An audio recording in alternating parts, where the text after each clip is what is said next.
Olá, me chamo Enoque Silva e vou continuar as aulas de Carreira e Competência para o Mercado de Trabalho da Educação Profissional Paulista, curso técnico em administração. Para que você que tenha perdido essas aulas, seja por motivo de viagem, no caso do programa Prontos para o Mundo, ou você tenha faltado e você queira rever um pouquinho sobre o conteúdo, vai facilitar você compreender melhor a disciplina e também, claro, todo o conteúdo. Nós estamos trabalhando o autoconhecimento e orientação profissional e agora nós vamos falar sobre matriz SWOT. Antes de nós falarmos da matriz SWOT, é importante lembrar que você está sendo visto, ou seja, as pessoas sempre têm olhado para você. E eu pergunto a você, qual é a sua marca? É isso mesmo. Você e eu temos marcas. Nós representamos um jeito de ser e de viver. E aí é importante a gente entender que o jeito que a gente se comporta pode determinar a maneira pelo qual as pessoas nos enxergam. Isso o que a gente chama de marca pessoal. E para isso, para que você então tenha um jeito legal e que ajude as pessoas a entender melhor como você é importante você fazer sempre uma autoanálise para você melhorar alguns padrões que precisam ser corrigidos. E aí a gente utiliza a matriz SWOT. A matriz SWOT, ou a análise SWOT, nada mais é do que uma ferramenta administrativa utilizada para que você possa conhecer a organização e os ambientes que, ou as pessoas, ou as relações, ou o ambiente que ela está inserida. E pode ser aplicado também para cada um de nós, fazendo com que a gente se autoavalie. A análise SWOT tem esse nome porque vem da letra SWOT, que traduzindo aqui para a nossa língua é o FOFA. SWOT vem da palavra em inglês, o qual S significa strengths, traduzindo é forças, o W é weaknesses, que traduzindo é fraquezas, o O é opportunities, que traduzindo é oportunidades, e o T é threats, que significa ameaças. Bom, como é que a gente faz para trabalhar a matriz SWOT? Como é que a gente monta a matriz SWOT? A matriz SWOT é montada num quadrado, num quadrante, como vocês estão vendo aí, onde é dividido as partes de cima, onde se coloca as palavras forças e ao lado fraquezas, na parte inferior oportunidades e ao lado ameaças. No caso de forças, o que seria forças? É tudo aquilo que você faz bem, é a lista de habilidades, aquilo que você consegue fazer com que as pessoas enxerguem bem em você. Fraquezas. No caso, as fraquezas é aquilo que você precisa ser melhorado. Você tem algum tipo de situação que precisa ser corrigido. E oportunidade? Oportunidade está relacionado com aquilo que você enxerga que vai te ajudar a você melhorar ou estar numa posição melhor. E ameaças está relacionado aos obstáculos que você tem ou que você está enxergando que vai atrapalhar você se desenvolver.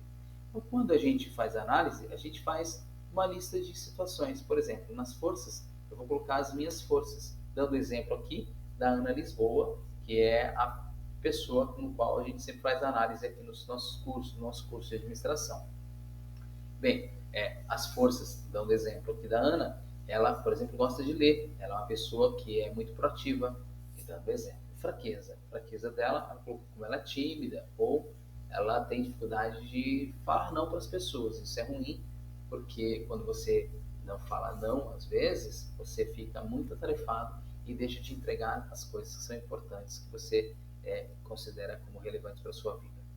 Bem, nós temos aqui no exemplo da Ana Lisboa, as oportunidades, e aí, dentre esses, nós temos a participação em feira de eventos, ou seja, analise que ela viu que a participação numa feira pode ajudá-la a se desenvolver.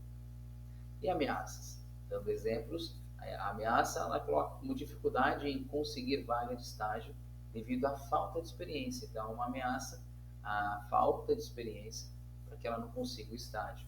Então, quando a gente faz essa análise, a gente consegue identificar onde a gente precisa melhorar. Essa é a ideia da matriz SWOT. E aí, continuando na nossa disciplina, nós temos o outro assunto, que é a matriz, ou melhor, a Mandala Ikigai. Mandala Ikigai está relacionado com propósito. Qual que é o propósito da sua vida? Você quer ser uma pessoa onde tem sucesso? Então você precisa pensar sobre um propósito. E o propósito está relacionado, dentro da Mandala Ikigai, em 4 pilares, que são 4 palavras-chave: paixão, missão, vocação e profissão.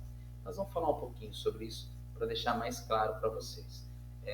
Então, veja, a Mandala Ikigai é uma ferramenta que foi desenvolvida pelos japoneses, e essa ferramenta, ela tem o seguinte significado: razão de ser, razão de viver.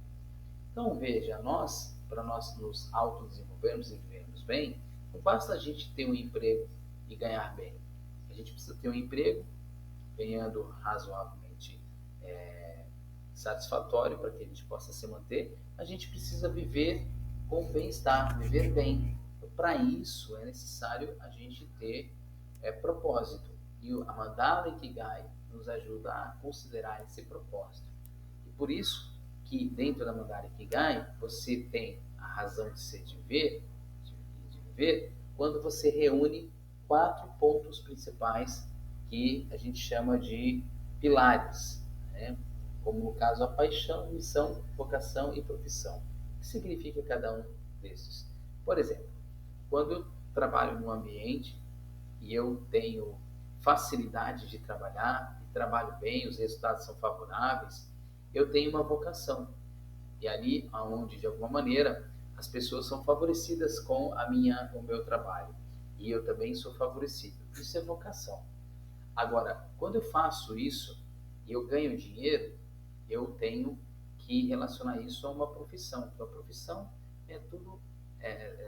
são todos os afazeres que eu faço que, de alguma maneira, vai fazer com que eu obtenha ali algum tipo de recurso. Mas, para que eu possa trabalhar bem dentro da minha vocação, é importante eu ter paixão, eu gostar daquilo que eu faço. E quando eu gosto daquilo que eu faço muito bem. Quando eu faço aquilo que eu amo, que é paixão, o resultado ele vem de forma natural. E aí não é nenhum peso. E quando eu faço alguma coisa que outras pessoas também conseguem, de alguma maneira, serem beneficiadas, quando o meu trabalho faz diferença para outras pessoas, isso é missão. Quando eu reúno tudo isso, eu encontrei meu Ikigai. E o Ikigai, então, passa a ser minha razão ser de viver. Vou dar um exemplo prático bem rápido. Por exemplo, eu sou professor. Então, quando eu me decidi por dar o melhor de mim e atuar como professor, eu fiz porque no momento que eu comecei a dar aula, eu me apaixonei, gostei muito. E eu faço aquilo que eu faço isso com muito gosto. Então, eu tenho paixão. E a profissão de professor, ele também coopera com outras pessoas. Muitos alunos dizem que foi bacana a aula, etc. Isso nos faz entender que passa a ser uma missão. Quando a gente pega o nosso conhecimento e a gente dissemina esse conhecimento, favorecendo outras pessoas. E eu entendo que também é uma vocação, porque quando eu faço e eu vejo que há um resultado de forma pontual. E ali também é uma vocação, porque eu faço com leveza. E ainda, fazendo o trabalho de professor, entendendo que eu faço com leveza, eu vejo que eu tenho retorno financeiro, porque logo eu também ganho para poder trabalhar como professor. Então, quando eu reúno todos esses 4 pilares, paixão, missão e vocação, ou paixão, missão, vocação e profissão, eu digo que encontrei meu Ikigai. Então, no meu caso, eu sou um homem satisfeito. Encontrei minha razão de ser, minha razão de viver, portanto, meu Ikigai. E aí, nós temos logo mais nessas aulas, né, durante a semana 2, nós temos o nosso quiz. Então, responda o quiz, você está vendo aí, né, o quiz com respostas, para que você então possa responder também o quiz e aí você também pontuar na nossa plataforma. Certo?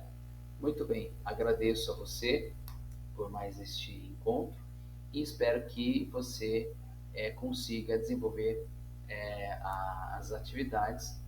Entre no AVA, faça a atividade, responda os quizzes ou quiz para que você possa pontuar, certo? Muito obrigado, até a próxima aula.